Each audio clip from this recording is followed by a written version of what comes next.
Mamre Mamre 119వ కీర్తన 119వ కీర్తన 170వ వాక్యం. నా విన్నపములు నీ సన్నిధికి చేరనిమ్ము,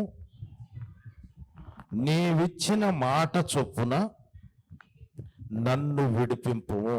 హల్లెలూయా. హిజ్కియా ప్రార్థన చేశాడు, హిజ్కియా విన్నపాన్ని చేశాడు, ఎస్తేరు విన్నపం చేసింది, యోబు విన్నపం చేశాడు, యెహోషువ విన్నపం చేశాడు, యెహోషాపాతు విన్నపం చేశాడు, ఆసా విన్నపం చేశాడు, యోషియా విన్నపం చేశాడు, సొలొమోను విన్నపం చేశాడు, హన్నా విన్నపం చేసింది, దావీదు కూడా విన్నపం చేశాడు.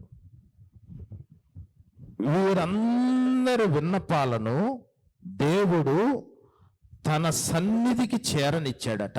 ఆమెన్, హల్లెలూయా. వీరందరి విన్నపాలను ప్రభువు తన సన్నిధికి చేరనిచ్చాడట.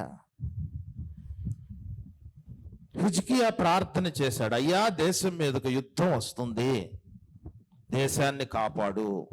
ఏమండి, ఎస్తేరు ప్రార్థన చేసింది, దేశంలో నాకంటూ కొంత జనం ఉంది, నా జనాంగాన్ని కాపాడు అని ప్రార్థన చేసింది. యోబు ప్రార్థన చేశాడు, తన స్నేహితులందరి కొరకు ప్రార్థన చేశాడు. మొదటి ప్రార్థన దేశం కొరకు, రెండవ వ్యక్తి చేసిన ప్రార్థన తన సమాజం కొరకు, మూడవ వ్యక్తి చేసిన ప్రార్థన తన స్నేహితుల కొరకు, నాలుగవ వ్యక్తి చేసిన ప్రార్థన తన పర్సనల్, సూర్యుణ్ణి ఆగమన్నాడు, చంద్రుణ్ణి నిలవమన్నాడు. హల్లెలూయా, హల్లెలూయా. ఇలాగూ మన పితరులు ఎన్నో ప్రార్థనలు చేశారు. అన్న ప్రార్థన చేసింది. వీళ్ళు చేసినటువంటి ప్రార్థనలలో చేసిన విజ్ఞాపన అంతా కూడా ప్రభు ఆయన సన్నిధికి చేర్చుకున్నాడు. ఆయన సన్నిధికి చేర్చుకున్నప్పుడు వారి జీవితాలు విప్లవాత్మకమైన మార్పు వారిలో కలగడమే కాకుండా వారు నివసించుచున్న పరిసరాలలో దేవుడు కలుగు చేశాడు. దేవునికి స్తోత్రము కలుగునుగాక.